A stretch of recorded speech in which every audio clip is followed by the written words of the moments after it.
ফুলকপি দিয়ে ডিমের ঝোল রেডি হয়ে গেছে। এবার লাস্টে গরম মশলা ছড়িয়ে নামিয়ে নেব।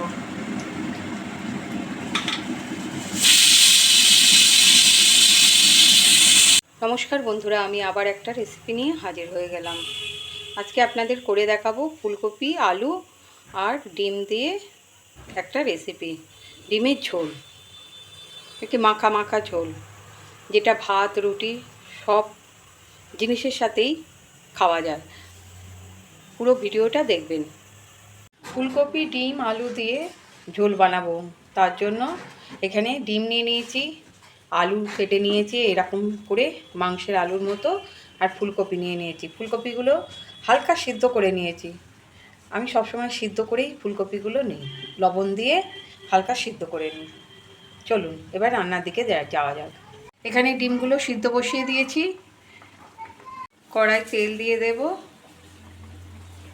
ফুলকপিগুলো একটু ভেজে তুলে নেব।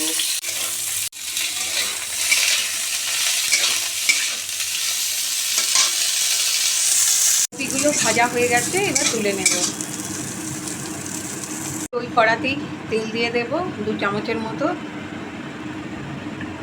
তেল এসে গেছে, এবার কাটা আলুগুলো ছেড়ে ভেজে নেব।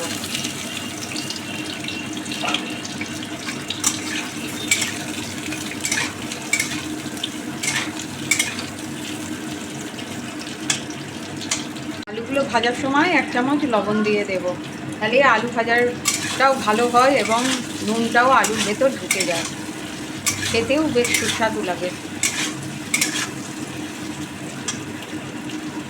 এখানে একটা পেস্ট বানিয়ে নেব। কাঁচা লঙ্কা, টমেটো, রসুন আর পেঁয়াজ দিয়ে একটা পেস্ট বানিয়ে নেব। 4 কোয়ার মতো রসুন দিয়েছি, টমেটো দিয়েছি আর 3টে লঙ্কা দিয়েছি, দিয়ে একটা পেস্ট বানিয়ে নেব। পেস্টটা হয়ে গেছে, আলুগুলো প্রায় ভাজা হয়ে গেছে, এবার তুলে নেব। কড়াই তেল দিয়ে দেব। তেলটা গরম হয়ে গেছে, এবার ডিমগুলো সিদ্ধ হয়ে গেছে, এই সিদ্ধ ডিমগুলো ভেজে নেব।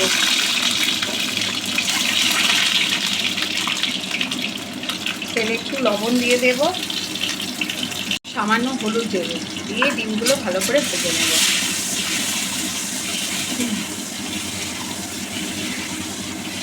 ডিমগুলো ভাজা হয়ে গেছে, তুলে নেব।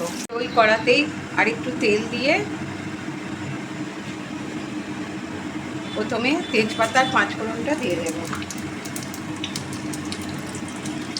তারপরে কুচানো পেঁয়াজ ছেড়ে দেব।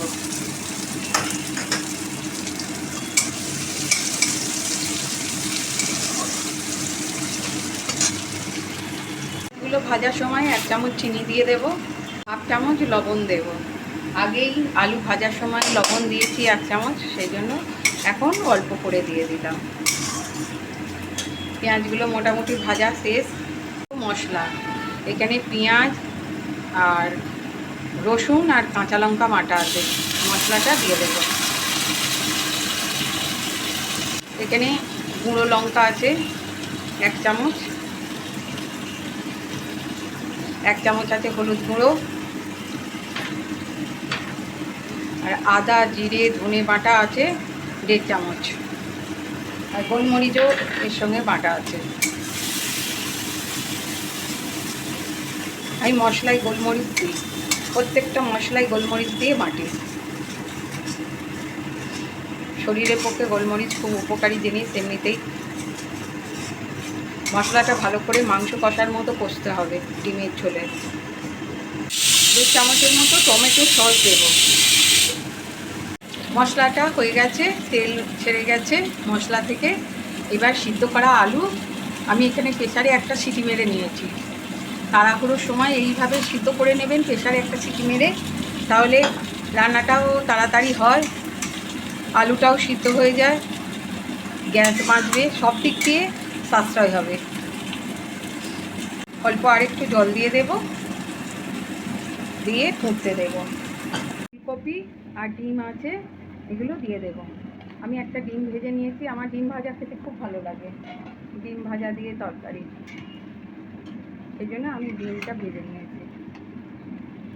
এরমভাবে ডিম ভেজে তরকারি করে খাবেন, খুব ভালো লাগে খেতে। আর আমার রেসিপিটা যদি ভালো লেগে থাকে বন্ধুরা, একটা লাইক কমেন্টস করতে ভুলবেন না প্লিজ। আর যারা নতুন আছেন তারা সাবস্ক্রাইব করে দেবেন। পুরনো বন্ধুদের থ্যাংক ইউ অনেক আমার পাশে দাঁড়ানো। আর একটা পাত্রে ডিমের তরকারিটা আস্তে আস্তে তুলে নেব।